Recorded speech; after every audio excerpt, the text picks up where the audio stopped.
بسم اللہ الرحمن الرحیم ویل لکل ہمزۃ لمزہ الذی جمع مالا وعددا یحسب ان مالہ اخلدا کلا لینبذن فی الحطمہ وما ادراک ما الحطمہ نار اللہ الموقدۃ التي تطلع على الافئدة انها علیہم مؤصدۃ فی عمد ممددہ۔ قرآن کریم میں پروردگار عالم نے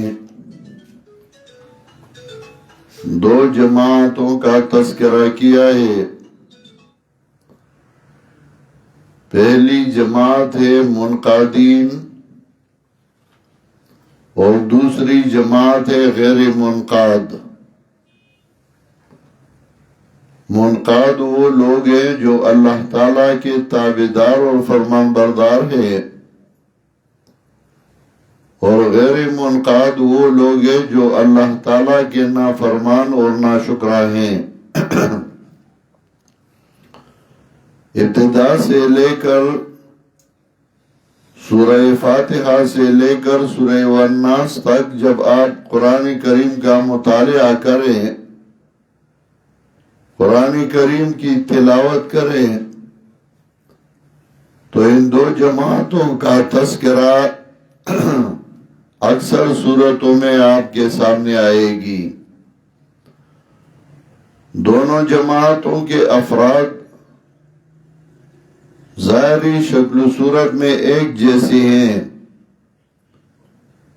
منقاد اور غیر منقاد دونوں کے دو آنکھیں، دو کان، دو ہاتھ، دو پاؤں، دو ہونٹ، ایک ناک اور سارے ایک جیسے ہیں، لیکن پتہ تب لگتا ہے جب آپ ان کے اخلاق، ان کے عادات، ان کے کردار اور ان کے عقیدے پہ سوچ لیں۔ قرآن کریم میں اللہ رب العزت نے ان دونوں کی نشانیاں، ان دونوں کی صفات، ان دونوں کے عادات کا تذکرہ کیا ہے۔ کل ہم نے سورہ فاتحہ سے لے کر سورہ ہمز تک 104 تقریباً 103 سورتوں کا خلاصہ وہ بیان کیا۔ آج کے درس میں 12-11 سورتوں کا خلاصہ ہم بیان کر رہے ہیں۔ باقی جتنی سورتیں ہیں ان میں اللہ رب العزت نے منقادین اور غیر منقاد کی تعریف، ان کی نشانیاں، ان کے اخلاق اور ان کے عادات کا تذکرہ کیا ہے۔ سورہ ہمز سے لے کر سورہ ہمز، سورہ فیل، سورہ قریش اور سورہ ماعون میں اللہ رب العزت نے غیر منقادین کی نشانیاں ہمیں بتلائی۔ پہلی صورت ہے سورہ ہمز۔ سورہ ہمز میں اللہ رب العزت نے غیر منقاد لوگوں کی نشانیاں ہمیں بتلائی۔ پہلے وہ یہ حمزن اور لمزن دونوں میں فرق ہے۔ حمز آنکھ اور ہاتھوں سے اشارے کرنا، آنکھوں سے اشارے کرنا جیسے کہ عام لوگوں کی عادت ہے، ہاتھوں سے اشارے کرنا، اس کو حمزن کہا جاتا ہے۔ اور لمزن زبان سے اشارے کرنا، زبان سے غیبت کرنا، زبان سے برائی بیان کرنا، اس کو لمزن کہا جاتا ہے عربی زبان میں۔ تو مطلب یہ ہے کہ غیر منقاد وہ لوگ ہیں جو ہمیشہ منقادین اور اللہ کے تابعدار بندوں کی غیبت کرتے ہیں، زبان سے بھی، اور ان کے طرف اشارے کرتے ہیں آنکھوں سے بھی اور ہاتھوں سے بھی۔ باطل پرستوں کی یہ نشانی ہے کہ جو کوئی اللہ تعالی کی دین کی خدمت کرے، توحید و سنت کی خدمت کرے، تو باطل پرست لوگ ان کے طرف آنکھوں سے اشارے کرتے ہیں، دیکھ کہ یہ فلاں ہے، یہ اولیاء کا دشمن ہے، یہ وہ ہے، اور ہاتھوں سے اشارے کرتے ہیں۔ اور جب سامنے بس نہیں چلتا تو پھر غائبانہ ان کی غیبت بیان کر رہے ہیں۔ کسی کی برائی بیان کرنا، اس کے کئی شکلیں ہیں۔ ایک یہ کہ اس میں وہ برائی نہ ہو اور تم اس برائی کو اس کے ذمہ لگاتے ہو، اس کو بہتان کہا جاتا ہے۔ دوسرا یہ کہ کسی میں کوئی برائی ہو اور اس برائی کو بیان کرنا دین کی خدمت کے لیے، تاکہ لوگ اس کی بے دینی سے بچ جائے، ان کے غلط کاموں سے بچ جائے، اس کو جرح کہتے ہیں، اور یہ جرح جائز ہے۔ جیسا کہ اصحاب الجرح و تعدیل نے بہت سارے علماء کے بارے میں لکھا ہے، فلاں، اور ایک ہے غیبت، جس کسی میں کوئی برائی ہو اور وہ خود موجود نہ ہو اور تم اس برائی کا تذکرہ کرتے ہو صرف اس کی بے عزتی کے لیے، اس کو غیبت کہا جاتا ہے، اور یہ ناجائز ہے اور یہ حرام ہے۔ اَيُحِبُّ أَحَدُكُمْ أَن يَأْكُلَ لَحْمَ أَخِيهِ مَيْتًا، اور ابو داؤد میں باب الرجم میں روایت ہے،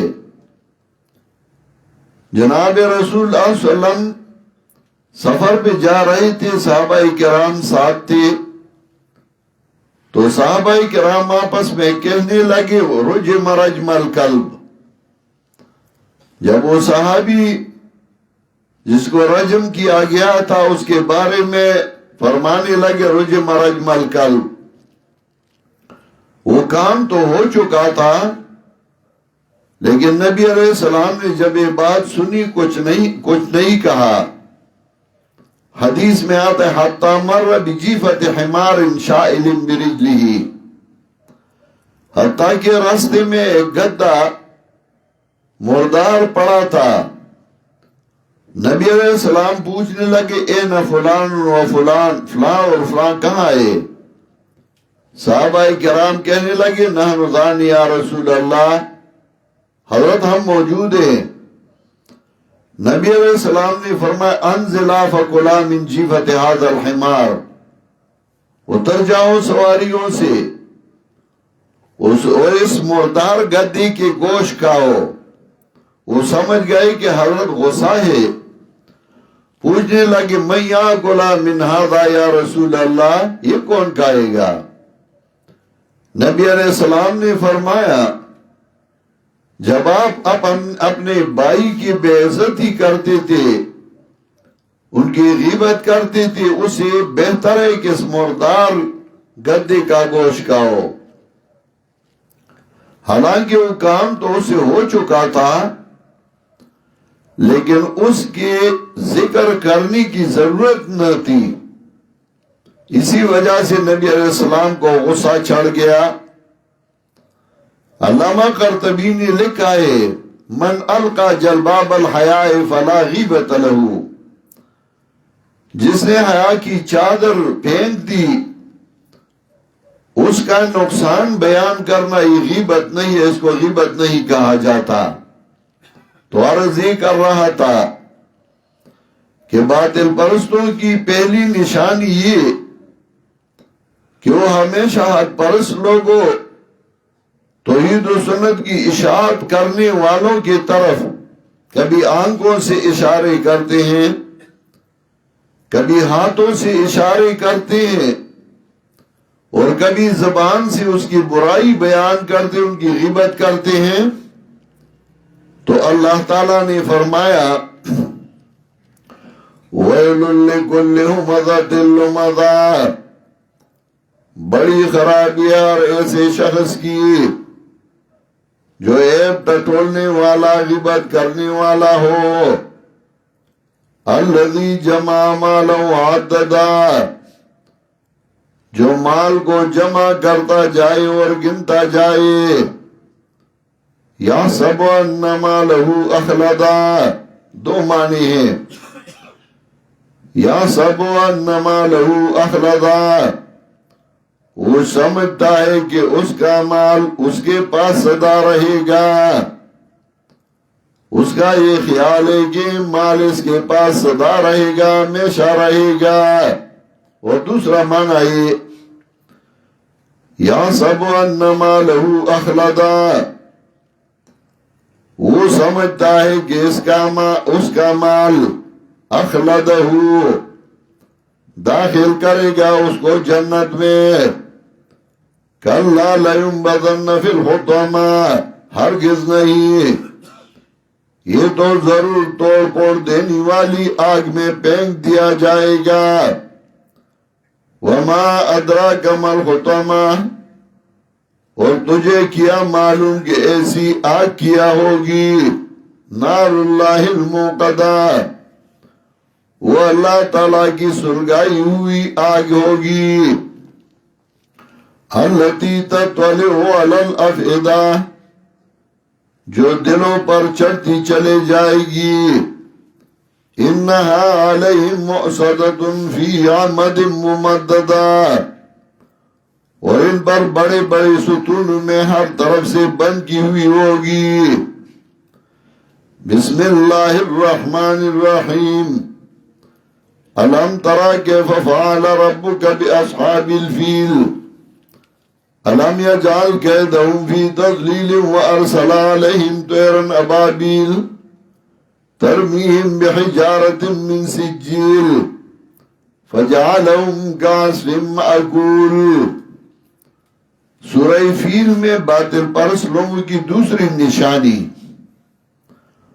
اور دوسری نشانی باطل پرست لوگوں کی یہ ہے کہ وہ ہمیشہ اللہ کی دین کی جگہوں کو تباہ و برباد کریں گے۔ ان کی کوشش یہ ہوگی جہاں پہ اللہ تعالیٰ کی دین کی خدمت ہوتی ہے، ان مقامات اور ان مراکز کو برباد کرنے کے لیے، ان مراکز کو ڈھانے کے لیے یہ کوشش کریں گے۔ حبشے کا بادشاہ تھا اور یمن میں اس کا گورنر تھا ابرہۃ الاشرم۔ وہ ابرہۃ الاشرم، اس نے صنعاء میں ایک گرجاگھر بنا دیا، عبادت خانہ بنا دیا، اور اس کی کوشش یہ تھی کہ لوگ ادھر آئے، اس کا طواف کرے اور ادھر ہی عبادت کرے، اور بیت اللہ کی طرف لوگ نہ جائے، اور یہ ہمیشہ بادشاہوں کی عادت ہوتی ہے۔ اس نے جب یہ گرجا بنا دیا، لوگوں کو دعوت دی، تو ملک عرب سے ایک بندہ ادھر گیا اور اس نے اس گرجاگھر میں غلاظت کی۔ جب اس کو گندا کر دیا تو ابرہہ کو غصہ آیا، اور اس نے کہا کہ میں ان کے عبادت خانے کو ڈھا دوں گا، گرا دوں گا۔ اور کچھ مورخین لکھتے ہیں کہ اس نے جب اپنا گرجا بنا دیا تو ابرہہ نے اپنے 2 بندے بھیجے بیت اللہ کی طرف، اور ان کو اس لیے بھیجا کہ لوگوں کو دعوت دے کہ ادھر بیت اللہ میں کیا کر رہے ہو، میں نے جو مزیدار اور خوبصورت گرجا صنعاء میں بنایا ہے، ادھر آتے رہو۔ جب وہ آئے وہ دعوت دینے لگے، ایک حجازی اٹھا، اس نے ان دونوں پر حملہ کر دیا، ایک کو قتل کر دیا اور دوسرا بھاگ کے واپس چلا گیا۔ جب ابرہہ کو یہ حالت سنا دی تو ابرہہ نے اپنے ساتھ ہاتھی اور اپنا لشکر وہ روانہ کر دیے۔ راستے میں جب آ رہے تھے ابو رغال ایک آدمی تھا، اس کو کہا کہ ہمیں بیت اللہ کا راستہ دکھا دو، وہ بھی ان کے ساتھ جا ملا۔ جب وہ وادی محصر آئے تو اللہ تعالیٰ نے پرندے بھیجے، چھوٹے چھوٹے پرندے جس کے چونچ میں پتھر ہوتے تھے چھوٹے چھوٹے، اور جب کسی سپاہی پر گراتے تو وہ ختم ہو جاتا تھا۔ ابرہہ بھاگ کے واپس چلا گیا اور ادھر ہی مردار ہو گیا، اور ابو رغال جو ہے اس کا قبر اسی مقام پہ ہے جہاں پہ حاجی یہ بڑا شیطان کو کنکریاں مارتے ہیں۔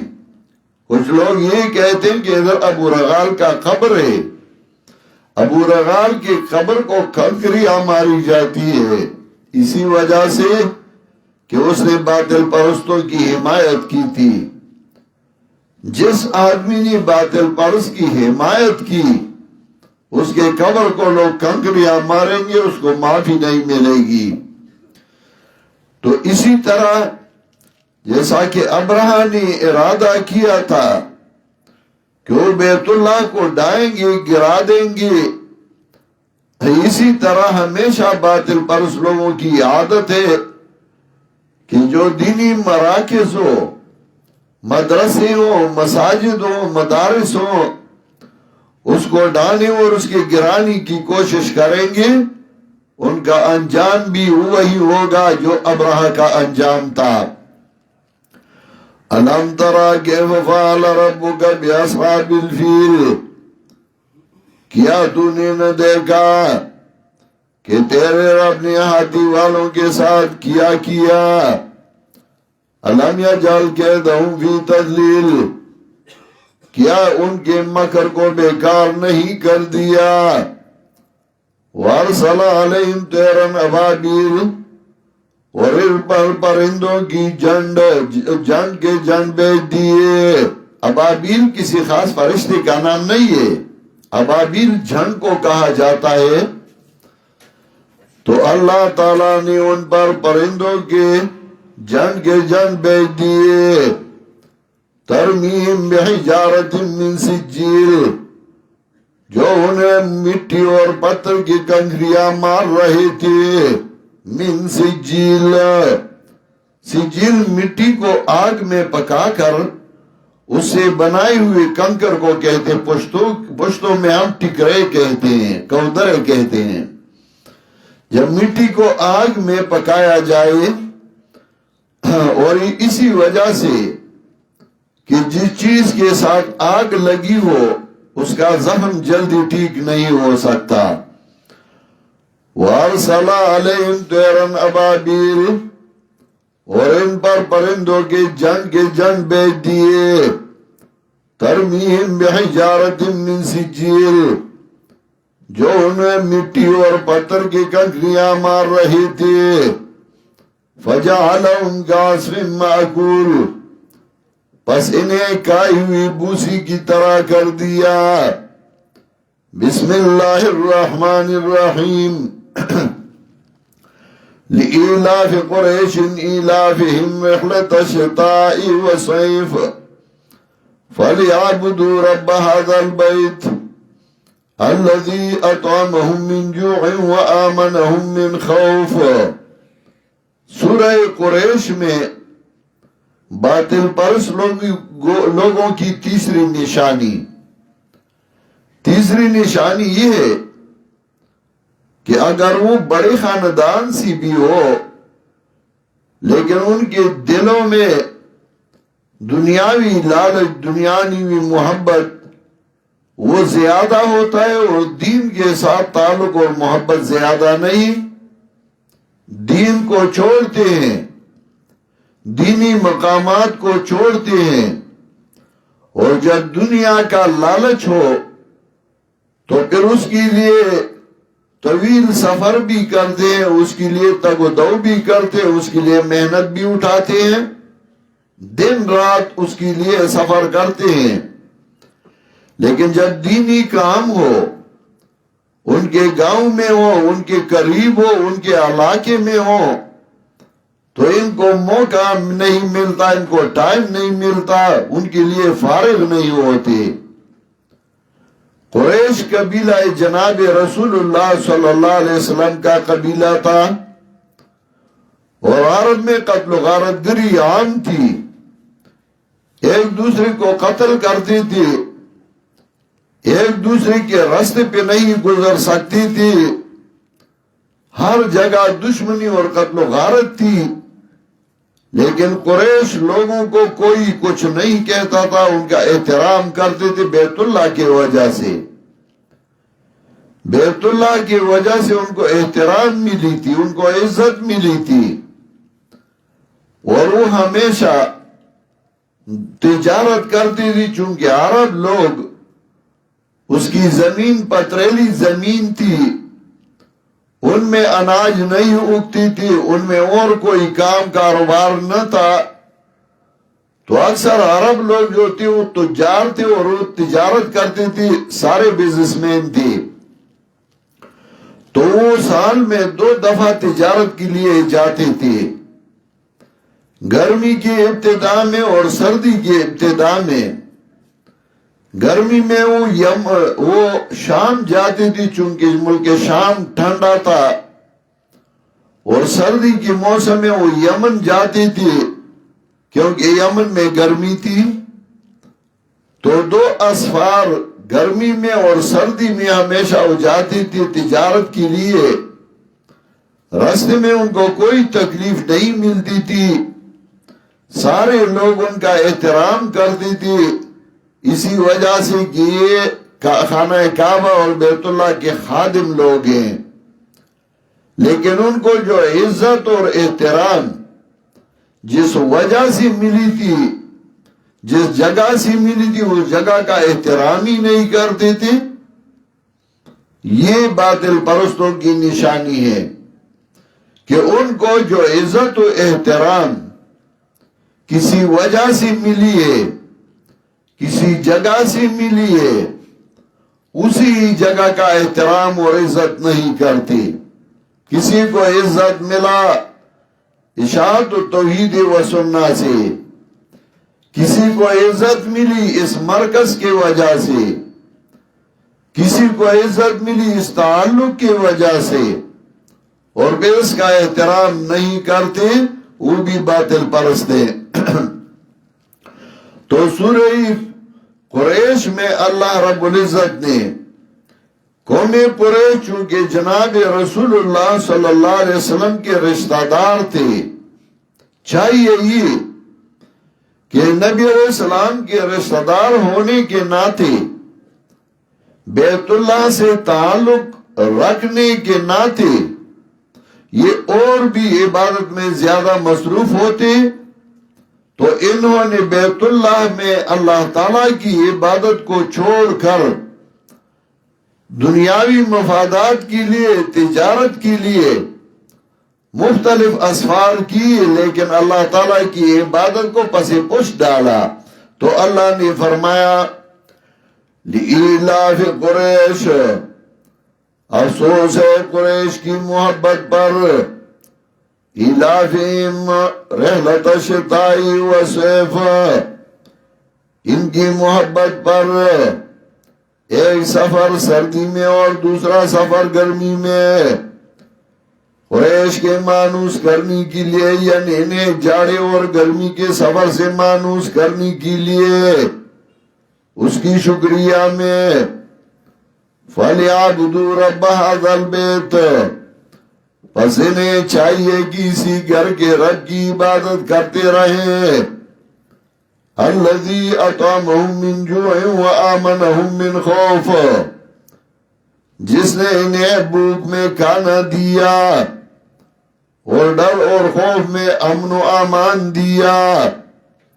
جب انسان کو دو چیزیں میسر ہو جائے اس کی زندگی خوشی کی زندگی گزرتی ہے۔ پہلا یہ کہ اس کے اقتصادیات مضبوط ہو جائے، اس کو کھانا میسر ہو، اور دوسرا یہ کہ اس کو امن مل جائے۔ جب کسی ملک میں امن ہو اور پھر اس ملک میں لوگوں کو کھانا آسان طریقے سے میسر ہو، اس ملک میں امن آ جاتی ہے۔ اور جس ملک میں اقتصادیات کمزور ہوں، کھانا صحیح طریقے سے میسر نہ ہو، تو جب انسان کو بھوک لگ جائے پھر وہ تو سب کچھ کرتا ہے، پھر اس ملک کی امن تباہ و برباد ہو جاتی، جیسے ہمارے ممالک میں ہو رہا ہے۔ اور بیرونی قوتیں بھی کوشش کر رہے ہیں کہ ہمارے ملک کی اقتصادیات کو تباہ کیا جائے، اور پھر اس کے ساتھ خود بخود امن بھی تباہ کیا جائے گا۔ الذی اطعمہم من جوع وآمنہم من خوف، جس نے انہیں بھوک میں کھانا دیا اور ڈر اور خوف میں امن و امان دیا۔ بسم اللہ الرحمن الرحیم۔ رأیت الذی یکذب بالدین فذلک الذی یدعو الیتیم ولا يحض على طعام المسكين فويل للمصلين الذين هم عن صلاتهم ساهون الذين هم يراءون ويمنعون الماعون۔ چوتھی نشانی باطل پرست لوگوں کی، چوتھی نشانی باطل پرست لوگوں کی یہ ہے کہ وہ ہمیشہ یتیموں کو دھکے دیتے رہیں گے، یتیموں کے ساتھ بیواؤں کے ساتھ ظلم و عدوان کرتے رہیں گے۔ ہمارے اس ملک میں جو ظلم یتامہ کے ساتھ ہوتی تھی وہ حد سے بڑھ کر تھی۔ کوئی مر جاتا تھا، اس کے یتیم بچے رو رہے تھے اور لوگ ان کے جانوروں کو ذبح کر رہے تھے تاکہ پہلے دن خیرات کر لے۔ یتیموں کے مال کو کبھی اسقاط کے نام سے کبھی خیرات کے نام سے کھاتے تھے، اور اس میں ابتدا مولویوں سے ہوتی تھی، باطل پرست مولویوں تھے۔ حضرت شیخ القرآن اللہ کی رحمت ہے ان پہ، انہوں نے یتیموں کو ان ڈاکوؤں سے چھڑایا اور یتیموں کے مال کی حفاظت کی۔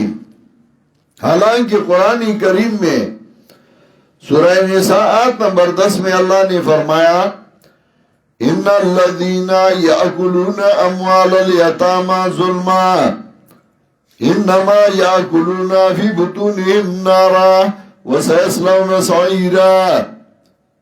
یقیناً وہ لوگ جو یتیموں کا مال کھاتے ہیں وہ اپنے پیٹ کے اندر آگ ڈالتے ہیں، وسیصلون سعیرا، اور جلدی جہنم میں جائیں گے۔ یتیم کا مال کھایا تو پیٹ میں آگ ڈالا۔ جب کوئی بچہ آگ کو ہاتھ لگاتا ہے تو ان کے ماں باپ اس کو ہاتھ سے پکڑتے ہیں، نہ کرو بیٹا، اس کو منع کرتے ہیں۔ لیکن ہمارے ملک میں جو اپنے آپ کو علماء کہتے تھے ڈاکو اور علماء کے لباس میں آئے تھے، یتیم کا مال کھاتے تھے، کوئی نہ تھا کہ اس کو ہاتھ سے پکڑے کہ آگے اس کو ہاتھ نہ لگا دو۔ یہ صرف اور صرف حضرت شیخ القرآن اور اس کی جماعت تھی۔ لوگ کہتے ہیں اشاعت و توحید سنت نے کیا دیا ہمیں، تمہیں صحیح عقیدہ دیا توحید کا اور شرکیات سے تمہیں بچا دیا، یتیم کے مال کی حفاظت کی، سنت کے اتباع کی طرف لوگوں کو ترغیب دی، اللہ کا کتاب جو پس پش ڈالا گیا تھا اس کی دروس کو عام کر دیا، وہ پیر و فقیر جو لوگوں کے گھروں میں گھستے تھے ان کو گریبان سے پکڑ کر منہ پہ تپڑ مارے اور ان کے گھروں سے نکال دیے، اور کیا کرے؟ ارأیت الذی یکذب بالدین، کیا تو نے اسے بھی دیکھا ہے جو روز جزا کو جھٹلاتا ہے، جو روز جزا کو جھٹلاتا ہے؟ فذلک الذی یدعو الیتیم، یہی وہ ہے جو یتیم کو دھکے دیتا ہے، ولا یحض علی طعام المسکین، اور مسکین کو کھلانے کی ترغیب نہیں دیتا۔ فویل للمصلین الذین هم عن صلاتهم ساہون، ان نمازیوں کے لیے افسوس ہے اور ویل جو اپنی نماز سے غافل ہے۔ الذین هم یراؤون ویمنعون الماعون، جو ریاکاری کرتے ہیں اور وَيَمْنَعُونَ الْمَاعُونَ، منع کرتے ہیں معمولی چیز۔ معون اس کے کئی معانی، کئی مصداقات علامہ قرطبی نے ذکر کیے ہیں، لیکن معون کا معنی ہے معمولی چیز۔ معمولی چیز کو بھی منع کرتے ہیں۔ معمولی چیز مانن شیئن قلیل ان کو کہتے ہیں، معمولی چیز، یعنی مطلب یہ ہے کہ زبان سے حق کہنا یہ تو اتنا مشکل کام نہیں، تم زبان سے بھی حق نہیں کہہ سکتے کہ زبان سے آپ توحید و سنت کی خدمت کرے۔ وَيَمْنَعُونَ الْمَاعُونَ، اور منع کرتے ہیں معمولی چیز، یعنی بیان حق۔ بسم اللہ الرحمن الرحیم، اِنَّا أَعْطَيْنَاكَ الْكَوْثَرَ فَصَلِّ لِرَبِّكَ وَانْحَرْ إِنَّ شَانِئَكَ هُوَ الْأَبْتَرُ۔ پہلی 4 سورتوں میں باطل پرستوں کی نشانیاں ذکر کی۔ باطل پرست کی نشانی یہ ہے کہ آنکھوں سے حق پرست لوگوں کی طرف اشارے کرتے رہیں گے، ہاتھوں سے اشارے کرتے رہیں گے، زبان سے حق پرستوں کی غیبت بیان کرتے رہیں گے۔ دوسری نشانی یہ کہ دینی مراکز کو ڈھانے کی کوشش کریں گے، دینی مراکز کو برباد کرنے کی کوشش کریں گے، جیسے کہ ابرہہ نے کیا تھا۔ تیسری یہ کہ ان کے پاس دین کی خدمت کے لیے، عبادت کے لیے وقت نہیں ملتا، اور دنیاوی مفادات، دنیاوی تجارت، دنیاوی آراز کے لیے گرمی اور سردی میں سفر کرتے رہیں گے۔ چوتھی نشانی یہ ہے کہ ہمیشہ یتیموں کو دھکے دیتے رہیں گے، مظلوموں کو دھکے دیتے رہیں گے۔ اور سورہ کوثر سے حق پرست لوگوں کی نشانیاں، کہ حق پرست کون ہے، ان کی نشانیاں کون کون سے ہیں؟ ان میں سے پہلی نشانی سورہ کوثر میں بیان کی کہ حق پرست لوگ، منقاد لوگ وہ ہیں جن کے عبادات بدنیہ اور عبادات مالیہ اللہ ہی کے لیے ہیں، ان کا بدن بھی اللہ تعالیٰ کی دین کے لیے وقف ہوگا، وہ مال و دولت بھی اللہ تعالیٰ کی دین پہ لگا دیں گے، ان کی بدنی عبادت بھی اللہ ہی کے لیے، ان کی مالی عبادت بھی اللہ کے لیے۔ فصل لربک، عبادات بدنیہ میں سب سے اہم ہے نماز، اور عبادات مالیہ میں سب سے اہم ہے قربانی۔ اسی وجہ سے ان دونوں کو ذکر کیا کہ عبادات بدنیہ میں سب سے بہتر ہے نماز، اور عبادات مالیہ میں سب سے بہتر ہے قربانی۔ سورت کا خلاصہ یہ ہے کہ اللہ تعالیٰ نے 2 چیزوں کا مطالبہ کیا ہم سے، اور اگر ہم نے وہ دو مطالبے پوری کیے تو اس کے بدلے اللہ تعالی ہمیں دو نعمتیں دے گا. دو مطالبے اللہ کی طرف تھے. پہلا فَصَلِّ لِرَبِّكَ اور دوسرا وَانْحَرْ بدنی عبادت اللہ ہی کے لیے کرو، مالی عبادت اللہ ہی کے لیے کرو. تمہیں اللہ تعالیٰ دو نعمتوں سے نوازے گا. پہلا اِنَّا أَعْطَيْنَاكَ الْكَوْثَرَ ہم نے تمہیں خیر کثیر دیا، تمہیں خیر کثیر دے گا. اور دوسرا اِنَّ شَانِئَكَ هُوَ الْأَبْتَرُ تیرا دشمن ہی لاوارث اور بے نام و نشان ہے. تیرا دشمن بھی لاوارث اور نام و نشان ہوگا. یہ دو چیزیں اللہ تعالیٰ کے لیے کریں، بدنی عبادت اور مالی عبادت. اللہ تعالیٰ تمہیں خیر کثیر دے گا اور تمہارا دشمن لاوارث اور بے نام و نشان رہے گا. جناب رسول اللہ صلی اللہ علیہ وسلم کی 3 بیٹے پیدا ہوئے تھے اور تینوں ان کی زندگی میں وفات پا گئے تھے. میرے بھی 3 بیٹے پیدا ہوئے اور 3 وفات پا گئے. تو 3 بیٹے تھے جناب رسول اللہ صلی اللہ علیہ وسلم کے اور وفات پا گئے. نبی علیہ السلام کو کچھ لوگ تانے دیتے تھے کہ چھوڑ دے، یہ جلدی ان سے ہم میں نجات ملے گی، یہ لاوارث ہے، ان کے بعد کوئی بھی نہیں ہوگا کہ کام چلائے.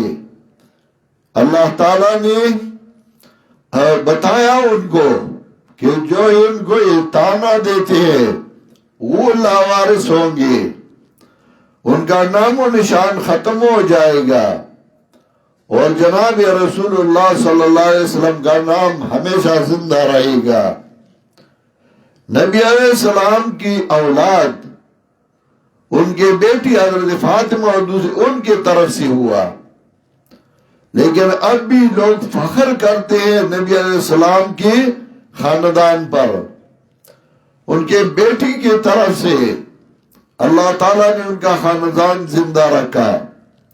اور جو ان کے دشمن تھے، ابو جہل ان کا بڑا دشمن تھا، ان کے تو اولاد بھی تھے حضرت اکرمہ جیسے بیٹے. لیکن حافظ ابن حجر نے تہذیب التہذیب میں حضرت اکرمہ کی ترجمہ میں لکھا ہے کہ ابو جہل کا نسل باقی نہیں رہا. اولاد ان کے تھے، بیٹے تھے، لیکن پھر بھی ان کا نسل زندہ نہیں رہا. ان کے نام صرف تاریخ تک رہ گئی. اور جناب رسول اللہ صلی اللہ علیہ وسلم کے پیروکار، جناب رسول اللہ صلی اللہ علیہ وسلم کے مشن کو زندہ رکھنے والے، جناب رسول اللہ صلی اللہ علیہ وسلم کے کام کو جلا بخشنے والے اسی زمانے میں بھی تھے، اسی زمانے میں بھی ہے اور قیامت تک رہیں گے. یہ نہ کہے کہ لاوارث ہے، یہ نہ کہے کہ اس کا نام و نشان مٹ جائے گا. تم لاوارث ہو اور تمہارا نام و نشان مٹ جائے گا. اِنَّا أَعْطَيْنَاكَ الْكَوْثَرَ یقیناً ہم نے تجھے کوثر دیا. کوثر خیر کثیر کو کہا جاتا ہے. اس کے کئی معنی ہیں. سب سے بہترین معنی الکوثر قرآن کریم کا علم. میں نے تمہیں قرآن کریم کا علم دیا، اس سے بہترین اور کیا ہو سکتا ہے. ہر کسی کے اولاد ہوتے ہیں، کسی کے 1، کسی کے 2، کسی کے 5، کسی کے 10، کسی کے 15، لیکن 20 سے زیادہ اکثر نہیں ہوتے. لیکن جس کو اللہ تعالیٰ نے قرآن کریم کا علم دیا اس کے اولاد کوئی گن نہیں سکتا. ان کے اتنے اولاد ہوتے ہیں کہ جہاں پہ آپ جائیں ان کے اولاد ملیں گے. اولاد یا جسمانی ہو یا روحانی ہو، ان کی اولاد، اور پھر روحانی اولاد، وہ تو ایسے اولاد ہوتے ہیں، ایسے آل و عیال ہوتے ہیں کو اپنے سروں کو اپنے استادوں پہ قربان کر دیتے ہیں۔ اولاد تو وہ ہے، ایسے اولاد اللہ دیتا ہے۔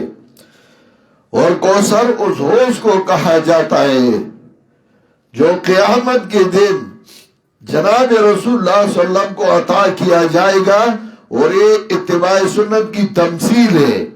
حدیث میں آتا ہے رسول اللہ صلی اللہ علیہ وسلم فرماتے ہیں اللہ تعالیٰ مجھے قیامت کے دن ایک حوض دے گا، آنیتہ کعدد نجوم السماء، اس کے برتن آسمان کے ستاروں جیسے ہوں گے، آنیتہ کعدد نجوم السماء، اس کے برتن آسمان کے ستاروں جیسے ہوں گے، فمن شرب منہ لم یظمأ ابدا، اور حضرت فرماتے ہیں ماؤہ اشد بیاضا من اللبن واحلا من العسل، اس کا پانی دودھ سے زیادہ سفید ہوگا اور شاد سے زیادہ میٹھا ہوگا، ماؤہ اشد بیاضا من اللبن واحلا من العسل، اور میں اس کے کنارے کھڑا ہو کر اپنے امتیوں کو آواز دوں گا، ہلموا الیہ ہلموا الیہ ہلموا الیہ، میرے پاس آؤ میرے پاس آؤ، میں تمہیں حوض کوثر کا پانی پلاتا ہوں، اور میرے امتی میرے طرف آئیں گے، میں ان کو پانی بھی پلاؤں گا، ان کی شفاعت بھی کروں گا۔ تو حضرت فرماتے ہیں میرے امت کا ایک گروہ جب میرے طرف روانہ ہو جائے فَيُحَالُ بَيْنِي وَبَيْنَهُمْ، میرے اور ان کے درمیان حائل واقع ہو جائے گا، فرشتے کھڑے ہو جائیں گے، ان کو جہنم کی طرف روانہ کر دیں گے، میں پکار پکار کے کہوں گا حسیحابی حسیحابی حسیحابی، یہ میرے امتی ہے یہ میرے امتی ہے، میں اپنے امتیوں کو پہچانوں گا، تو میں کہوں گا یہ میرے امتی ہے، میں ان کی شفاعت کرتا ہوں، کیوں جہنم کی طرف لے جاتے ہو؟ فَيُقَالُ لِي يَا مُحَمَّدُ إِنَّكَ لَا تَدْرِي مَا أَحْدَثُ بَعْدَكَ، مجھے کہا جائے گا اے محمد رسول اللہ صلی اللہ علیہ وسلم تمہیں پتہ نہیں ان کاموں کا جو انہوں نے تمہارے بعد تمہاری دین میں گڑے تھے، اِنَّكَ لَا تَدْرِي مَا أَحْدَثُ بَعْدَكَ، کچھ لوگ کہتے ہیں نبی علیہ السلام پہ اعمال پیش کیے جاتے ہیں، امت کے اعمال پیش کیے جاتے ہیں، تو یہ روایت بخاری کی روایت ہے، اس کے ساتھ پھر کیا کرو گے کہ ادھر رسول اللہ صلی اللہ علیہ وسلم کو کہا جائے گا اِنَّكَ لَا تَدْرِي مَا أَحْدَثُ بَعْدَكَ، اے محمد رسول اللہ صلی اللہ علیہ وسلم تمہیں پتہ نہیں ہے ان کاموں کا جو انہوں نے تمہاری دین میں اپنے طرف سے گڑے تھے، بدعات کی تھی، نبی علیہ السلام کو پتہ نہیں امت کے اعمال کا۔ حضرت فرماتے ہیں جب میں یہ سنوں گا تو میں کہوں گا فَسُوقَ اللَّهُمْ فَسُوقَ اللَّهُمْ فَسُوقَ اللَّهُمْ، ان کی لیے تباہی اور بربادی ہو، ان کی لیے تباہی اور بربادی ہو، بجائے اس کی کہ ان کے لیے شفاعت کرے دعا کرے، حضرت ان کے لیے بد دعا دیں گے جنہوں نے دین میں اپنے طرف سے بدعات بنا دی تھے، جیسا کہ آج کل اب تو الحمدللہ بہت اصلاح ہو چکی ہے۔ شیخ القرآن کے بیان سے پہلے اس ملک میں شرکیات اور بدعات کا رواج تھا، شرکیات اور بدعات آنتے اللہ کی رحمت ہے حضرت شیخ القرآن اور ان کے رفقا پہ کہ انہوں نے کام کیا، اِنَّا أَعْطَيْنَاكَ الْكَوْثَرَ، یقیناً ہم نے تجھے حوض کوثر اور بہت کچھ دیا، فَصَلِّ لِرَبِّكَ وَانْحَرْ، پس تو اپنے رب کے لیے نماز پڑھ اور قربانی کر، یعنی عبادت بدنی کر اور عبادت مالی کر۔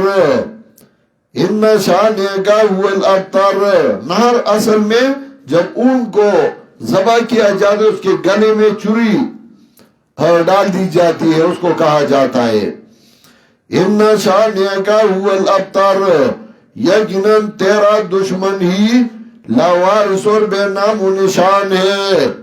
یہ تو تمہیں تانا دیتے ہیں کہ ان کا اپنا بیٹا نہیں، اسی وجہ سے دوسروں کو مرواتا ہے، ان کا اپنا بیٹا نہیں دوسروں کو مرواتا ہے۔ یہ تمہیں تانا دیتے ہیں، یہ لاوارث ہوں گے، یہ بے نام و نشان ہوں گے، اور تمہارا نام زندہ رہے گا، زندہ رہے گا۔ اسی وجہ علامہ ابن تیمیہ رحمہ اللہ نے الرد علی البکری میں لکھا ہے اہل السنت یموتون ویحیا ذکرہم واہل البدعت یموتون ویمیت ذکرہم۔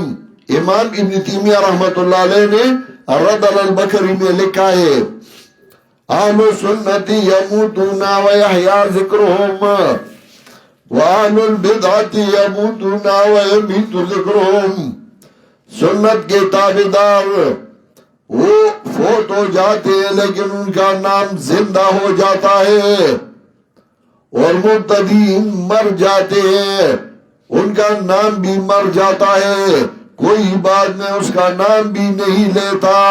شیخ القرآن فرماتی تھی اور اپنی کتاب میں بھی لکھا ہے بقیۃ الآثار میں ان آثارنا تدل علینا فانظروا بعدنا الی الآثار، ہماری زندگی کی نشانیاں ہماری زندگی پہ دلالت کرے گی، ہمارے جانے کے بعد ہمارے نشانیوں کو دیکھے ہم نے کیا چھوڑا، ہمارے بعد ہماری نشانیاں کیا ہے، جگہ جگہ دیکھ لے۔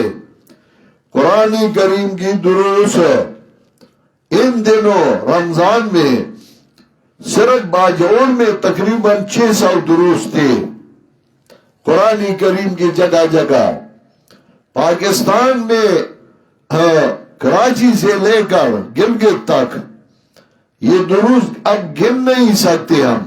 افغانستان میں خصوصاً کنڑ اور نورستان اور نگرہار میں قرآن کریم کی دروس، بدخشان کے پہاڑیوں میں دشت و بیابان میں قرآن کریم کی دروس، باہر ممالک میں قرآن کریم کی دروس، سعودی عرب میں صرف جدہ میں ریاض میں ہمارے 35 دروس ہیں قرآن کریم کی جدہ میں، اور دوسرے ممالک میں قرآن کریم کی۔ یہ شیخ القرآن کے آثار ہیں، یہ شیخ القرآن کی نشانیاں ہیں، اور پھر پنجبیر کا مرکزی درس یہ شیخ القرآن کی نشانیاں، اللہ تعالیٰ اس کو آباد رکھے۔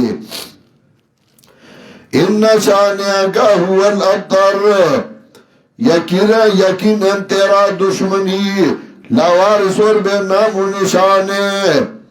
بسم اللہ الرحمن الرحیم قل یا ایہا الکافرون لا اعبد ما تعبدون ولا انتم عابدون ما اعبد ولا انا عابد ما عبدتم ولا انتم عابدون ما اعبد لکم دینکم ولی دین۔ ہم کا دین کی دوسری نشانی ہے کہ دین پر پکا رہے گا، کفار کو اعلان کرتا رہے گا، مشرکین کو اعلان کرتا رہے گا کہ جس طریقے سے تم لوگ عبادت کرتے ہو ہم اس طریقے سے بالکل نہیں کرتے، نہ پہلی کیا ہے نہ اب کریں گے نہ آئندہ کریں گے۔ تمہارا اپنا کام ہوگا شرکیات و بدعات، ہمارا اپنا کام ہوگا تمہاری اوپر رد، تمہارا مقابلہ کرنا۔ یہ حق پرست لوگوں کی نشانی ہے کہ وہ دین پر پکے رہیں گے، کبھی ان کے ساتھ سمجھوتا نہیں ہوگا مشرکین کے ساتھ عبادت کرنے میں، اور کبھی بھی ان کی تابعداری نہیں ہوگی۔ مشرکین اپنا کام کرتے رہیں گے، شرکیات، بدعات، اور یہ حق پرست لوگ اپنا کام کرتے رہیں گے، ان پر رد۔ یہ نہیں کہ وہ اپنا کام کریں، ہم اپنا کام کریں، ایک دوسرے کو کچھ نہیں کہیں، پھر تو نہی عن المنکر کی بنیاد آپ نے ختم کر دی۔ یہ معنی نہیں، معنی میں بعد میں کرتا ہوں۔ قل یا ایھا الکافرون، قل یا ایھا الکافرون، آپ کہہ دیجئے کہ اے کافرو، لا اعبد ما تعبدون، میں عبادت نہیں کرتا اس طریقے سے جس طریقے سے تم عبادت کرتے ہو۔ یہ نہیں کہ ان کی عبادت جس کی تم کرتے ہو، وہ تو اللہ کی عبادت کرتے تھے۔ اجعلتم سقایۃ الحاج و عمارۃ المسجد الحرام، حاجیوں کو پانی پلاتے تھے، ستو پلاتے تھے، وہ تو حج بھی کیا کرتے تھے، وہ تو نماز بھی پڑھتے تھے اللہ کے لیے۔ وما كان صلاتهم عند البيت الا مكاء وتصديا، تو اس کا یہ مطلب جس کی تم عبادت کرتے ہو ہم اس کی عبادت نہیں کرتے؟ تو مشرکین اللہ کی عبادت کرتے تو تم نہیں کرو گے؟ یہ معنی نہیں، اصل معنی یہ ہے جس طریقے سے تم عبادت کرتے ہو اس طریقے سے ہم عبادت نہیں کرتے، ہم اس طریقوں کو اپناتے ہیں جو اللہ تعالیٰ کی طرف سے ہو، اللہ تعالیٰ کی طرف سے ہو انہی طریقوں کو اپناتے ہیں۔ تو معنی یہ، قل یا ایھا الکافرون، آپ کہہ دیجئے کہ کافرو، لا اعبد ما تعبدون، نہ میں عبادت کرتا ہوں اس طریقے سے جس طریقے سے تم عبادت کرتے ہو، ولا انتم عابدون ما اعبد، اور نہ تم عبادت کرتے ہو اس طریقے سے جس طریقے سے میں عبادت کرتا ہوں، ولا انا عابد ما عبدتم، اس میں فاعل الاستقبال آتا ہے، ولا انا عابد ما عبدتم، اور نہ میں آئندہ عبادت کرتا ہوں جس طریقے سے تم عبادت کرتے ہو، ولا انتم عابدون ما اعبد، اور نہ تم آئندہ عبادت کرتے ہو اس طریقے سے جس طریقے سے میں عبادت کرتا ہوں، لکم دینکم ولی دین، تمہارے لیے تمہاری دین کی سزا اور ہمارے لیے ہماری دین کی اجر، یہ معنی ہے، تمہارے لیے تمہاری دین کی سزا، ہمارے لیے ہماری دین کی اجر، ہمارا اور آپ کے درمیان بائیکاٹ، آپ اپنا کام کریں ہم اپنا کام کرتے رہیں گے، ہم رد منکر کرتے رہیں گے۔ کبھی کبھار میں کہتا ہوں ایا علماء الدین مالی اراکم تغاضیتم عن منکرات الاوامر، اے علماء کرام، اے اشاعت التوحید و سنت کے علماء کرام، کیا ہوا مجھے کہ میں تمہیں دیکھتا ہوں، ایا علماء الدین مالی اراکم تغاضیتم عن منکرات الاوامر، کہ تم نے آنکھیں چرائی ہے رد منکرات سے، عمل امر بالمعروف والنہی فرضکم فآرستم عن ذاک اعراض حاجری، کیا امر بالمعروف والنہی عن المنکر تمہارا فرض نہ تھا؟ کیا آپ لوگوں نے چھوڑ دیا؟ مجبوری ہے، مجبوری ہے۔ اما اخذ المیثاق ربی علیکم بان تنصحوا بالحق اہل المناکر، کیا اللہ تعالیٰ نے تم سے وعدہ نہیں دیا تھا کہ تم منکرات کی تردید کرتے رہو گے اور لوگوں کی خیر خواہی کرتے رہو گے؟ کیا شیخ القرآن نے ہم نے وعدہ نہیں کیا تھا شیخ کے ساتھ؟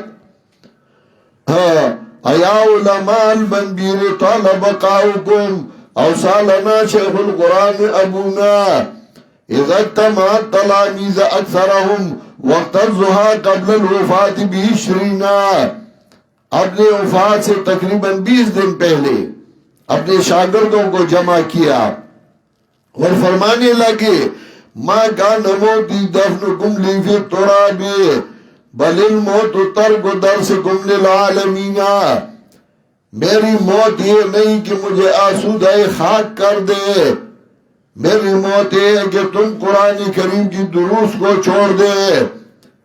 فَأَجَابَهُ أَصْحَابُهُ بِعُهُودِهِمْ عَهْدَ الصَّحَابَةِ بِالْأَمِيرِ الْمُؤْمِنِينَ، شیخ کے شاگردوں نے عہد کیا، وعدہ کیا، جیسا کہ صحابہ کرام نے امیر المومنین کے ساتھ وعدہ کیا تھا۔ قالت طیب بعہدہ ورسوکہ عہد الصحابة بالنبی المؤمنین، میں نے بھی وعدہ کیا جیسا کہ صحابہ نے وعدہ کیا تھا۔ قالت طیب بعہدہ ورسوکہ عہد الصحابة بالنبی المؤمنین، بارک دروسہ تنظیمہ نظم الدرر سلک الدرر فی المتقین، اللہ ان کی تنظیم میں برکت ڈالے، ایسا برکت جیسا کہ ہار کے دانوں میں اتحاد و اتفاق ہوتا ہے، ایک ہی لڑی میں پیروئے جاتے ہیں، اللہ تعالیٰ کو ایسا ہی ایک لڑی میں پیرو دو۔ بارک دروسہ تنظیمہ نظم الدرر سلک الدرر فی المتقین، ہماری ذمہ داری یہ تھی کہ وہ شرکیات کرتے رہیں گے، بدعات کرتے رہیں، جو کچھ کرتے رہیں، ہماری ذمہ داری ہے کہ ہم امر بالمعروف اور نہی عن المنکر کرتے رہیں گے۔ بسم اللہ الرحمن الرحیم، اذا جاء نصر اللہ والفتح ورأیت الناس يدخلون فی دین اللہ افواجا فسبح بحمد ربک واستغفرہ انہو کان توابا۔ اب سورہ نصر میں بشارت مومنین کے لیے، جب آپ نے بائی کاٹ کیا، آپ نے مانا کہ میں ان کے ساتھ نہیں چل سکتا، سورہ ہود میں اللہ نے فرمایا وَلَا تَرْكَنُوا إِلَى الَّذِينَ ظَلَمُوا فَتَمَسَّكُمُ النَّارُ، میلان نہ کر ظالموں کے پاسات، اگر کیا دل کی محبت رکھی، فَتَمَسَّكُمُ النَّارُ، تمہیں آگ میں ڈالا جائے گا، وَمَا لَكُم مِّن دُونِ اللَّهِ مِنْ أَوْلِيَاءَ ثُمَّ لَا تُنصَرُونَ، اور اس سے پہلے اللہ نے فرمایا فَاسْتَقِمْ كَمَا أُمِرْتَ وَمَنْ تَابَ مَعَكَ، فَاسْتَقِمْ كَمَا أُمِرْتَ، پکا رہو جیسے کہ تمہیں حکم دیا گیا ہے۔ نبی علیہ السلام کی داڑھی میں سفید بال نکل آئے، صحابی پوچھنے لگا لَقَدْ أَسْرَى إِلَيْكَ الشَّيْبُ، یا رسول اللہ، حضرت تمہیں بڑھاپا جلدی آ گیا۔ حضرت نے فرمایا شیبنی ہود و اخواتها، سورہ ہود اور اس کے امثال آیاتوں نے مجھے بوڑھا کر دیا کہ اللہ نے حکم دیا ہے پکا رہو، مضبوط رہو، مضبوط رہو تو اللہ تعالیٰ کی نصرت تمہاری شامل حال ہوگی، اللہ تعالیٰ کی طرف سے تمہاری نصرت ہوگی۔ اسی وجہ سے علامہ اقبال نے فرمائے فضائے بدر پیدا کر فرشتے تیری نصرت کو اتر سکتے ہیں گردوں سے قطار اندر قطار بھی، آپ بدر کی فضا کو پیدا کرو، پکے ساتھی بناؤ، اللہ تعالیٰ کی نصرت ملائک تمہارے پاس آتی رہے گی۔ تو اب جب آپ نے بائیکاٹ کیا، اعلان کیا کفار کو، تو اللہ تعالیٰ کی طرف سے نصرت آئے گی۔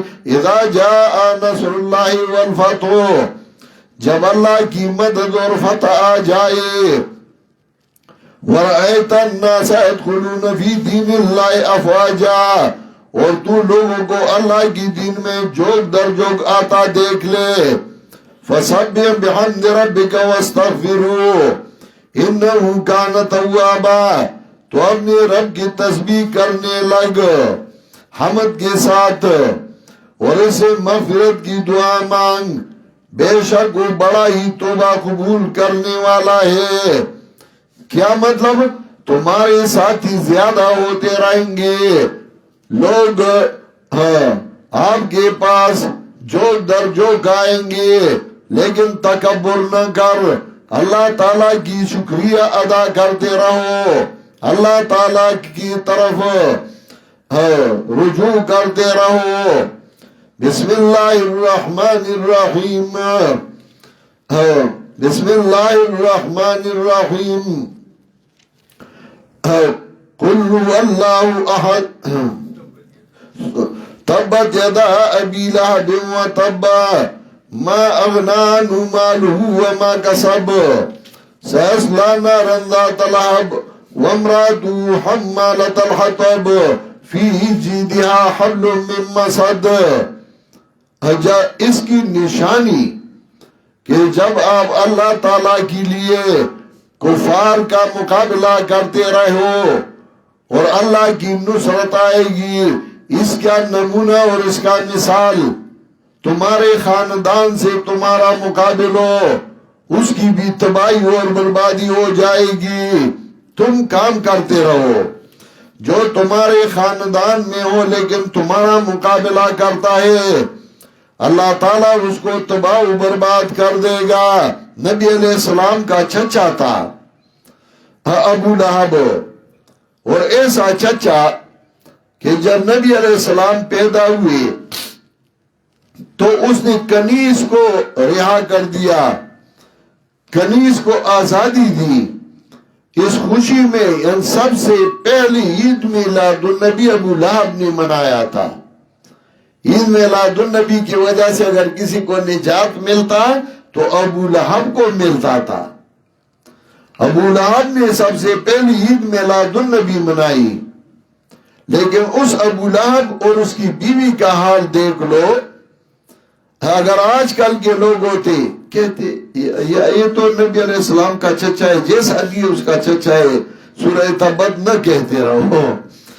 تبت یدا ابی لہب وتب، ابو لہب کے دونوں ہاتھ ٹوٹ گئے اور وہ خود ہلاک ہو گیا۔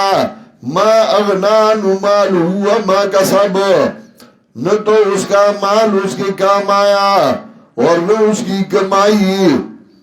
سیصلی نارا ذات لہب، وہ ان قریب بھڑکنے والی آگ میں جائے گا۔ وامرأته حمالۃ الحطب، اور اس کی بیوی بھی جائے گی جو لکڑیاں ڈھونڈنے والی ہے۔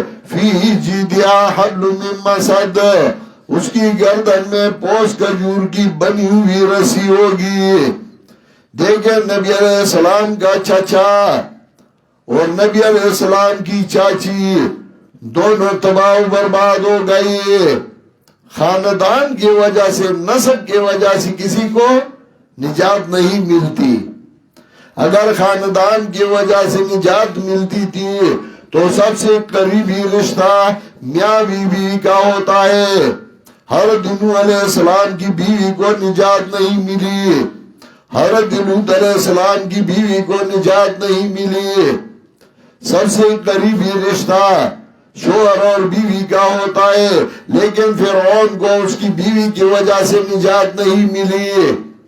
سب سے قریبی رشتہ باپ بیٹے کا ہوتا ہے۔ دیکھیں ابراہیم علیہ السلام کو باپ کو اس کے بیٹے کی وجہ سے نجات نہیں ملی، ابراہیم علیہ السلام کا باپ تھا۔ سب سے قریبی رشتہ باپ بیٹے کا ہوتا ہے، لیکن نوح علیہ السلام کے بیٹے کو حضرت نوح علیہ السلام کی وجہ سے نجات نہیں ملی۔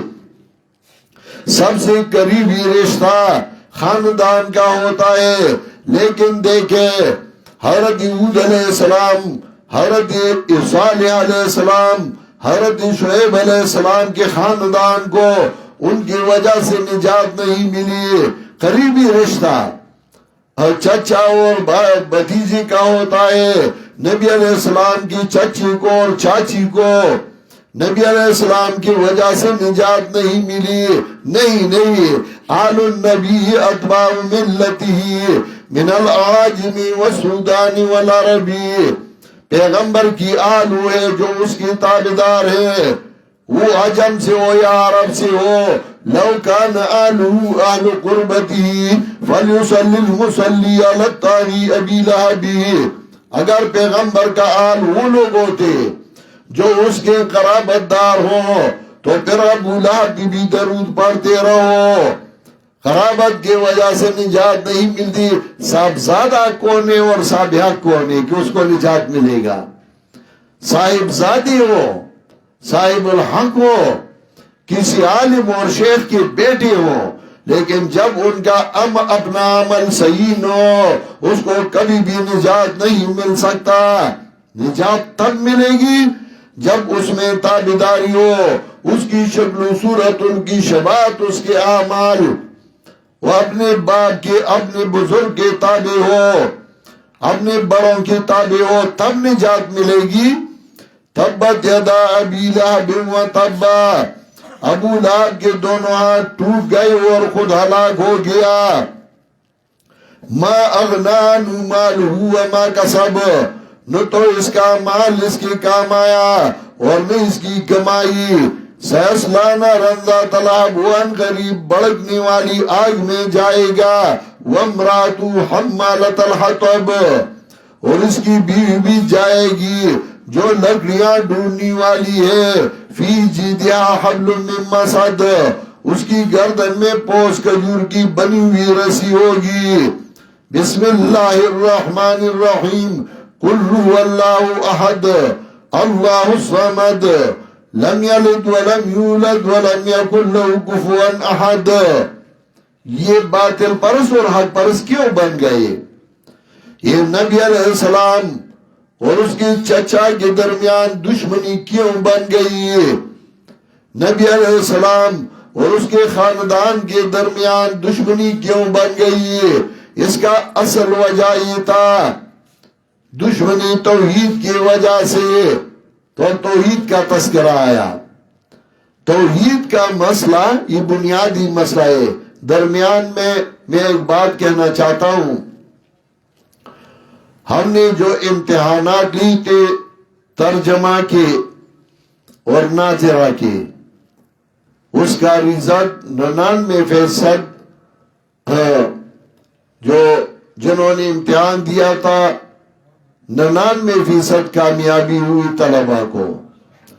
اور انشاءاللہ آج ہی دوپہر کے بعد ان کا رزلٹ جو ہمارا وحدت المدارس الاسلامیہ کا ویب سائٹ ہے اسی پہ اپنی ساتھی دیکھ سکتے ہیں. انشاءاللہ اسی پہ ہم چڑھائیں گے. ہماری ویب سائٹ پہ وہ رزلٹ ہوگی. دوسری بات یہ کہ وحدت المدارس الاسلامیہ بورڈ جو ہم نے بنایا تھا اس کا 1 سال پورا ہوا.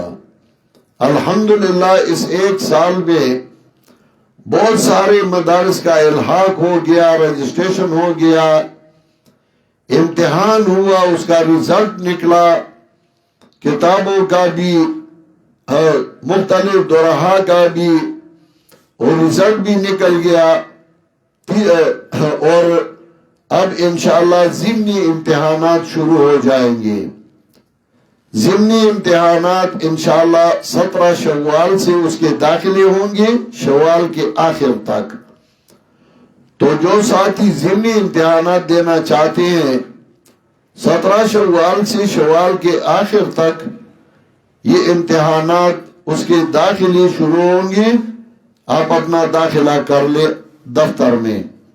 تیسری بات یہ کہ چونکہ اس 1 سال میں کام بہت زیادہ تھا اور ہم پورے سال کا جو بجٹ ہے، جو حساب کتاب ہے وہ کر رہے ہیں، تو جن رفقا کے ذمے الحاق کی فیس یا رجسٹریشن کی فیس یا امتحانات کی فیس بقایا ہے، تو ہم اپنے پیج ابو الیمان اور وحدت المدارس الاسلامیہ پہ فون نمبر دیں گے. تو آپ ان فون پہ ان نمبر پہ رابطہ کریں کہ ہمارے ذمے اتنے پیسے بقایا ہیں. اور آپ کے جو بقایا ہیں، جن ساتھیوں نے امتحانات میں ان کی ڈیوٹیاں لگی تھی، ان کا حق الخدمت جو بقایا ہے وہ بھی رابطہ کرے تاکہ جن کے ہمارے ذمے بقائے وہ ہم ادا کریں.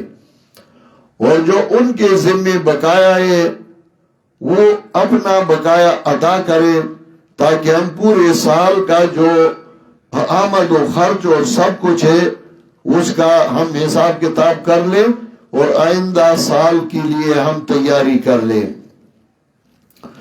سورہ اخلاص، اس میں اللہ رب العزت نے وہ اہم مسئلہ بیان کیا جو مقاصد اربعہ سے ایک مسئلہ اثبات التوحید۔ نبی علیہ السلام کا مقابلہ اگر اپنے خاندان کے ساتھ آیا، رشتہ داروں کے ساتھ آیا، اپنے چچا اور چاچی کے ساتھ آیا، تو بنیادی مسئلہ کیا تھا؟ کوئی جائیداد پہ جھگڑا نہ تھا، کوئی مال و دولت پہ جھگڑا نہ تھا، جھگڑا تھا تو اللہ کی توحید پر۔ تو اس توحید کو اللہ تعالیٰ بیان کر رہا ہے، قُلْ هُوَ اللَّهُ أَحَدٌ، آپ کہہ دیجئے کہ وہ اللہ تعالیٰ ایک ہی ہے، اللہ الصمد، اللہ تعالیٰ بھی نیاز ہے، الصمد ما یصمد الیہ فی الحوائج، اس ذات کو کہا جاتا ہے جس کو حاجات میں پکارا جائے، جس کو حاجات میں پکارا جائے، جس کے سامنے حاجات میں عاجزی کیا جائے۔ الصمد ما یصمد الیہ فی الحوائج، لم یلد ولم یولد، نہ اس کا کوئی، نہ اس سے کوئی پیدا ہوا ہے، یعنی کیا مطلب؟ نہ اس کا کوئی نائب ہے اور نہ اللہ تعالیٰ کسی کا نائب ہے، وَلَمْ يَكُنْ لَهُ كُفُوًا أَحَدٌ، اور نہ کوئی اس کا ہمسر ہے۔ کف مثل کو کہا جاتا ہے، اللہ کا مثل کوئی نہیں، اللہ کا ہمسر کوئی نہیں۔ جیسا اللہ تعالیٰ بغیر اسباب کے سنتا ہے اور کوئی نہیں جو بغیر اسباب کے سن لے، جیسا اللہ تعالیٰ نفع اور نقصان کا مالک ہے بغیر اسباب ظاہریہ کے اور کوئی نہیں، جیسا کہ اللہ تعالیٰ حاجات پورا کرنے والا ہے اور کوئی نہیں، اللہ تعالیٰ کا کوئی ہمسر نہیں۔ وَلَمْ يَكُنْ لَهُ كُفُوًا أَحَدٌ، اور اللہ تعالیٰ کا کوئی مثل، کوئی ہمسر نہیں۔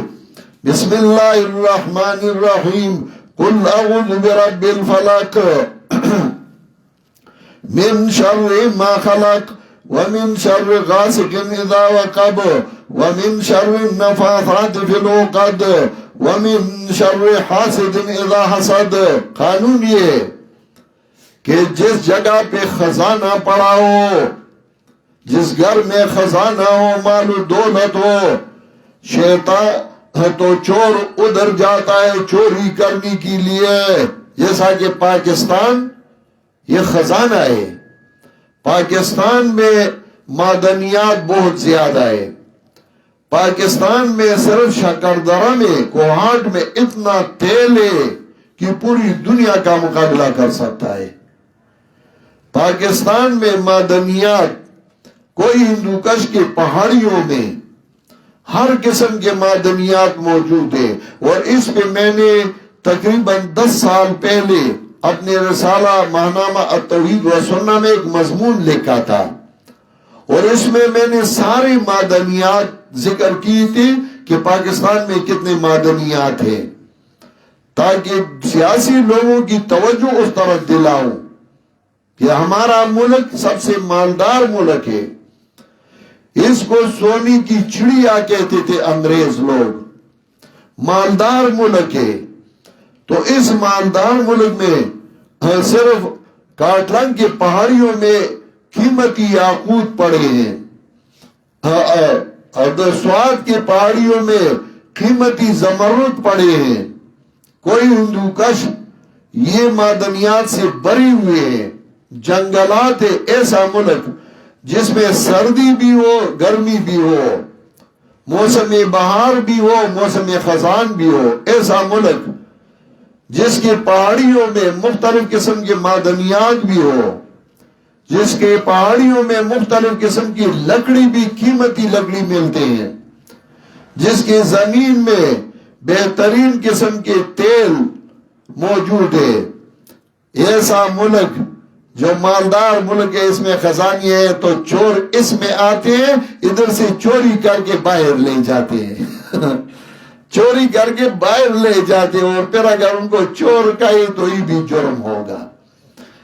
چور کو چور نہ کہو۔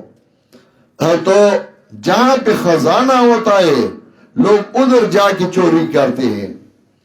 اسی طرح توحید کا خزانہ یہ بہت بڑا خزانہ ہے، یہ جس دل میں ہو شیطان اس دل میں جا کے چوری کرتا ہے تاکہ اس دل کو اس خزانے سے خالی کر دے۔ ایک صحابی آیا نبی علیہ السلام کو فرمانے لگے میرے دل میں وسوسے آتے ہیں، خیالات آتے ہیں۔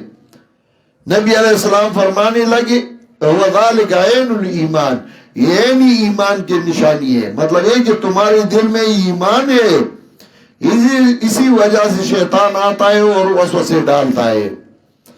تو اب تمہارے دل میں توحید ہے، سورہ اخلاص کا جو بنیاد، جو خلاصہ اور جو مقصد ہے وہ تمہارے دل میں آ گیا۔ شیطان اب چوری کرنے کے لیے آئے گا تو شیطان سے پناہ مانگو اللہ کے ساتھ۔ قُلْ أَعُوذُ بِرَبِّ الْفَلَقِ، آپ کہہ دیجئے کہ میں صبح کی رب کی پناہ میں آتا ہوں، من شر ما خلق، ہر اس چیز کے شر سے جو اس نے پیدا کیے، وَمِن شَرِّ غَاسِقٍ إِذَا وَقَبَ، اور اندھیری رات کی تاریکی کے شر سے جب اس کا اندھیرا پھیل جائے، وَمِن شَرِّ النَّفَّاثَاتِ فِي الْعُقَدِ، اور گلا لگا کر ان میں پھونکنے والیوں کے شر سے بھی، وَمِن شَرِّ النَّفَّاثَاتِ فِي الْعُقَدِ، اور ہمارے خلاف ہم مجالس میں پروپیگنڈا کرنے والوں کے شر سے، جو پروپیگنڈے کرتے ہیں یہ اولیاء کو نہیں مانتے، زیارت کو نہیں مانتے، دعا کو نہیں مانتے، خیرات کو نہیں مانتے۔ وَمِن شَرِّ حَاسِدٍ إِذَا حَسَدَ، اور حسد کرنے والی کی برائی سے بھی، جب وہ حسد کرتا ہے، جب وہ حسد کرے، کیونکہ حسد یہ ایسی بیماری ہے کہ انسانوں میں سب سے پہلا گناہ وہ حسد تھا۔ اور کس نے کیا؟ حضرت آدم علیہ السلام پیغمبر کے بیٹے نے، اور کس کے ساتھ حسد کیا؟ حضرت آدم کے بیٹے کے ساتھ، حتیٰ کہ اپنے بھائی کو قتل کر دیا حسد کی وجہ سے کہ ان کو یہ مقام کیوں مل گیا، میں بھی اس کا حقدار ہوں، میں بھی حضرت آدم کا بیٹا ہوں۔ اس حسد کی وجہ سے اپنے بھائی کو قتل کر دیا۔ بسم اللہ الرحمن الرحیم، قل اعوذ برب الناس ملک الناس الہ الناس من شر الوسواس الخناس الذی یوسوس فی صدور الناس من الجنۃ والناس۔ آپ کہہ دیجئے کہ میں لوگوں کے پروردگار کی پناہ میں آتا ہوں، لوگوں کے مالک کی اور لوگوں کی الہ اور حاجت پورا کرنے والی کی۔ انسان کی تین حالات ہیں، ایک حالت ہے بچپن کا، دوسرا حالت ہے جوانی کا، اور تیسری حالت ہے بڑھاپے کا۔ تینوں حالات میں انسان کی طبیعتیں مختلف ہوتی ہیں۔ بچپن میں کھانے کی طرف ترغیب ہوتی ہے، کچھ بھی نہ ہو لیکن جب بھوک لگ جاتا ہے تو روتا ہے، تو اللہ نے اس کے مناسب اپنی صفت ذکر کی، رب، پالنے والا میں ہوں، رب میں ہوں۔ جب تم چھوٹے تھے، بچے تھے، میں نے تمہاری تربیت کی، میں تمہارا رب ہوں۔ جب نوجوان بچ جاتا ہے پھر کہتا ہے میں طاقتور ہوں، میں پہلوان ہوں، میں کبڈی کھیلتا ہوں، میں کشتی کھیلتا ہوں۔ تو اللہ نے فرمایا ملک الناس، تم جتنی بھی پہلوان ہو بہادر بن جاؤ، مالک میں ہوں۔ اور تیسرا جب بوڑھا ہو جاتا ہے پھر وہ نہ کھا سکتا ہے اچھے طریقے سے، نہ پی سکتا ہے اچھے طریقے سے، نہ کھیل کود کر سکتا ہے، بس اس کے دل میں یہ ہوتا ہے کہ میری ضروریات پورا ہو جائے، بس اس کے متعلقہ الہ الناس، حاجت پورا کرنے والا، الہ حاجت پورا کرنے والا۔ اور بچپن میں انسان کی طبیعت کھیل کود کی ہوتی ہے، دوڑتا ہے، نوجوان ہوتا ہے تو اس کا طاقت سینے میں آتا ہے، بچپن میں طاقت پاؤں میں ہوتا ہے، نوجوان بن جائے تو طاقت سینے میں آتا ہے، اس کی سینے میں طاقت ہوتی ہے، اور جب بوڑھا بن جاتا ہے سارا طاقت منہ پہ آتا ہے، زبان پہ، تو پھر گھر میں بیٹھ کر اگر بندے نو تو مرغیوں کو گالیاں دیتا ہے، جس نے قرآن نہیں پڑھا ہو۔ وہ تو پھر صرف گالی گلوچ کرتے ہیں۔ ایک دفعہ ایک بوڑھا تھا، گھر میں گالی گلوچ دیتا تھا بیوی کو، بچوں کو، سب کو۔ تو انہوں نے کیا اس بوڑھی کو چھت پہ لے گیا اور ان سے جو ہم پشتوں میں پوڑائی کہتے ہیں، سیڑھی، تو سیڑھی ان سے سائڈ پہ کر دی۔ بوڑھا چھت پہ بیٹھا تھا، نیچے آ نہیں سکتا، اس نے اپنے نن کو کہا کہ سیڑھی لگا دو، میں اترتا ہوں، گالی دیتا تھا چھت پہ۔ انہیں جب سیڑھی لگا دی، بوڑھے نے جب دیوار پکڑا اور پاؤں سیڑھی پہ رکھ کے تو اس نے سیڑھی کھینچ دی۔ اب بوڑھا لٹکا ہوا ہے اور گالی دیتا ہے۔ بیوی نے کہا یا وعدہ کرو کہ میں آئندہ گالی نہیں دوں گا، یا میں سیڑھی نہیں لگاتا۔ پھر صرف گالیاں دیتا ہے، منہ میں طاقت آتی۔ تینوں حالات میں انسان کے حالات مختلف ہیں، اسی وجہ سے اللہ تعالیٰ نے تینوں صفات لائے۔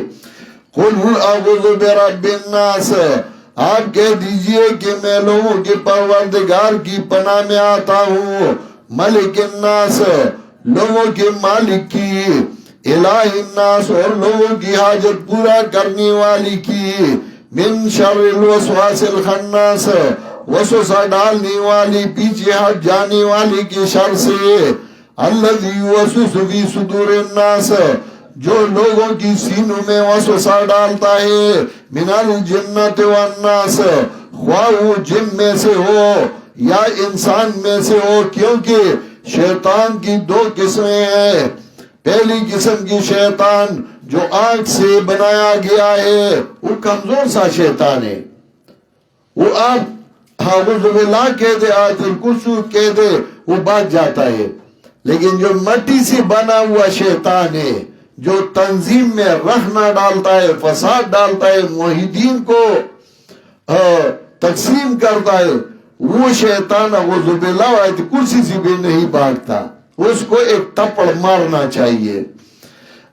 من الجنت والناس، بسم اللہ الرحمن الرحیم، الحمدللہ رب العالمین۔ اللہ کے مناسب تعریفیں اللہ کے لیے ہے جو تمام جہانوں کا پالنے والا ہے، الرحمن الرحیم، جو عام مہربان اور خاص مہربانی کرنے والا ہے، مالک یوم الدین، بدلہ کے دن، قیامت کے دن کا مالک ہے، ایاک نعبد و ایاک نستعین، ہم صرف تیری ہی عبادت کرتے ہیں اور کسی کی عبادت نہیں کرتے، اور تجھ ہی سے مانگتے ہیں اور کسی سے مدد نہیں مانگتے۔ اہدنا الصراط المستقیم، چلا ہمیں سیدھی راہ پر، مضبوط رکھ ہمیں سیدھی راہ پر، یعنی عبادت پہ، یعنی پیغمبر کی تابعداری پہ، یعنی قرآن کریم پہ، صراط الذین انعمت علیہم، ان لوگوں کی راہ پر جن پر تو نے انعام کیا، غیر المغضوب علیہم ولا الضالین، جو نہیں ہے جن پر غضب کیا گیا اور نہ گمراہوں سے، آمین۔ اللہ تعالیٰ یہ دعا ہماری قبول فرما۔ میں آپ سب کے سے درخواست کرتا ہوں کہ آپ جہاں بھی ہو ہمیں دعا میں یاد فرمایا کرے۔ حضرت شیخ القرآن اور اس کی پورے خاندان کے لیے دعائیں کرتے رہیں۔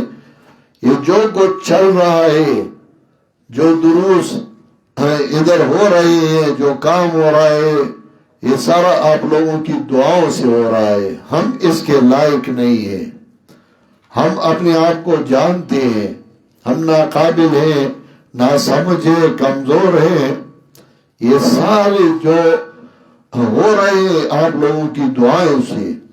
لہذا آپ جہاں بھی ہو ہمیں اپنی دعاؤں میں یاد فرمایا کریں اور استغفار و درود پڑھ لیں، دعا کیجئے. اپنے جتنی بھی موحد ساتھی، جتنی بھی ہمارے مسلمان بھائی بہنیں بچے وفات پا گئے ہیں، ان سب کے لیے آپ دعا کریں کہ اللہ تعالیٰ ان کی مغفرت فرمائے. جو بیمار حضرات ہیں ان کی صحتیابی کے لیے دعا کیجئے. جو جیلوں میں پڑے ہیں ان کے لیے دعا کیجئے کہ اللہ تعالیٰ ان کو رہائی دے، اللہ ان کو نجات دے. ہمارے بہت ساری ضروریات ہیں، ہم انسان ہیں، ہم مجبور ہیں، ہم کمزور ہیں، تو دعا کیجئے کہ اللہ تعالیٰ ہمارے مجبوریوں کو، ہماری گناہوں کو معاف فرمائے اور اللہ تعالیٰ ہماری ضروریات، ہم سب کی ضروریات کو پورا فرمائے.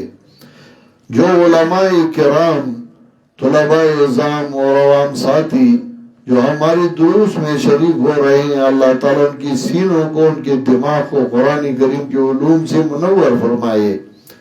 حضرت شیخ القرآن نور اللہ مرقدہ، میری والدہ محترمہ، میرا سسر سلطان جان کاکا اور میرے چچے، میرے خالے، میری پوپی اور جتنے بھی ہمارے رشتہ دار فوت ہو گئے ان کے لیے دعا کیجئے کہ اللہ تعالیٰ ان کی مغفرت فرمائے.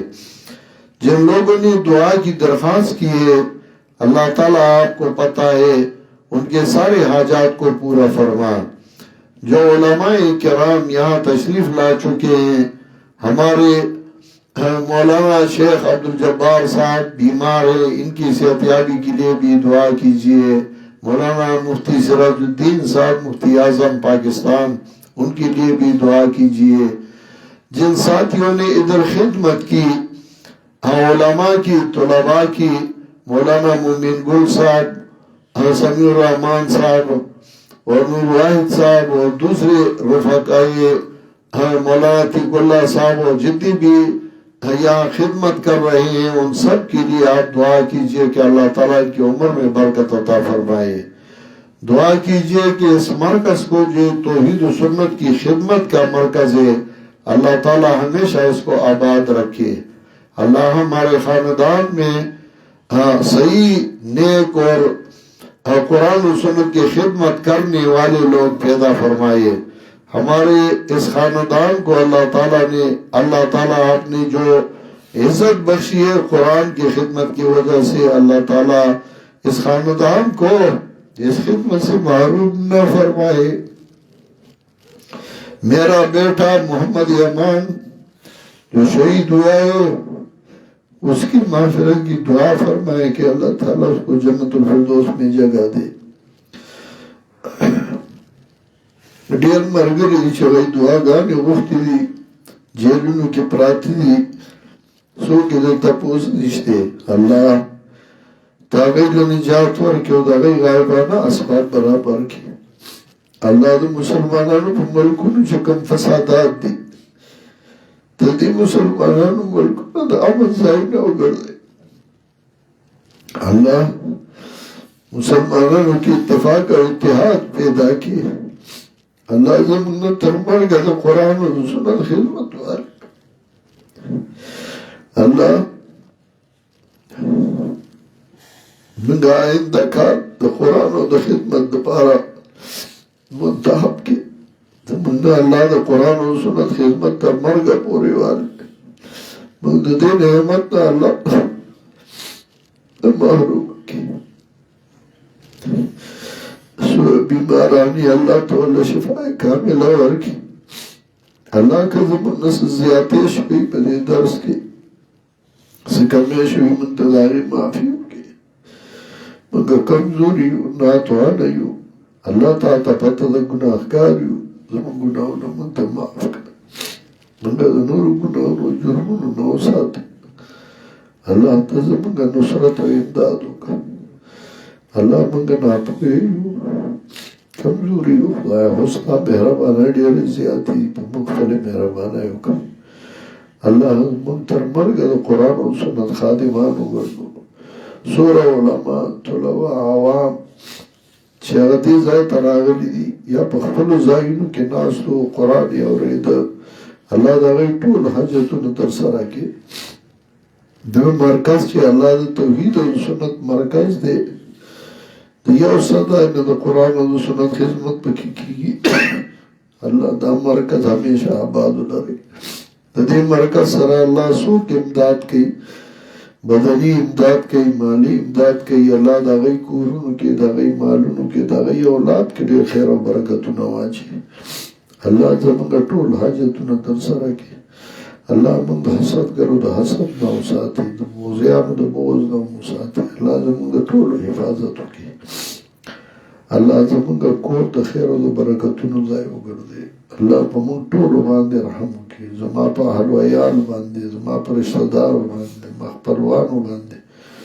زما ورونو خویندو باندې الله رحم وکړي څوک چې وفات شوي دي زموږ په رشته کې مسلمانان الله په هغې ټولو باندې رحم وکړي الله زما وښي زما خور زما خپلوان چې څومره وفات شوي دي په ټولو باندې رحم وکړي الله دا مرکز همیشه دپاره په قرآن او سنت باندې آباد داري څومره ملګري چې دې ځای ته راغلي دي الله په خوشحالۍ خپلو ځایونو ته بوځي دا ټول د قرآن او سنت خادمان وګرځي خدایه موږ له هغه الفاظ نه راځي هغه دعا نه راځي چې ستا نه د غوښتلو مناسب ده خو الله ته زموږ په حال باندې پوهې زموږ حال د هغې اصلاح وکړي او الله ته موږ باندې همیشه خوشحالۍ د دنیا هم راولي او د آخرت خوشحالۍ هم زموږ د ټولو نصیب کړي الله دا مرکز همیشه دپاره آباد لري وصلی الله تعالی علی خیر خلقه محمد و آله وسلم